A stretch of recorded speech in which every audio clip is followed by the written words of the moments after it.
એસએમસીએ બકરોલ toll plaza નજીકથી ₹1.50 કરોડનો દારૂ ઝડપી પાડ્યો હતો. ઊન ભરેલા ટ્રકમાંથી લાખોનો જથ્થો પકડાયો છે.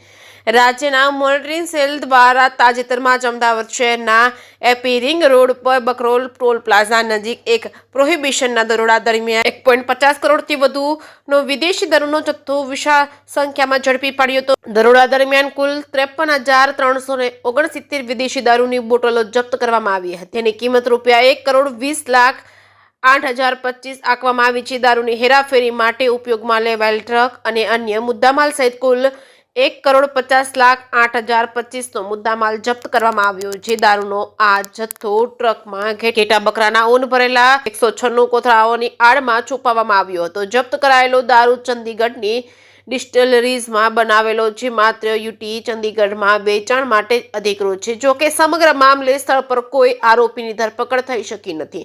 એસએમસી દ્વારા ટ્રક ડ્રાઈવર, ટ્રક માલિક અને ચંદીગઢનો સપ્લાયર અને ગુજરાતમાં દારૂ મંગાવનાર અને ખોટી ટ્રાન્સપોર્ટ બલ્ટી બનાવનાર સહિત 6 વોન્ટેડ આરોપીઓ વિરુદ્ધ પ્રોહિબિશન એક્ટ અને ભારતીય ન્યાય સંહિતાની સંબંધિત કલમો હેઠળ ગુનો દાખલ કરવામાં આવ્યો છે. આ કેસની વધુ તપાસ માટે મામલો સરખેજ પોલીસ સ્ટેશન ખાતે સોંપવામાં આવ્યો છે.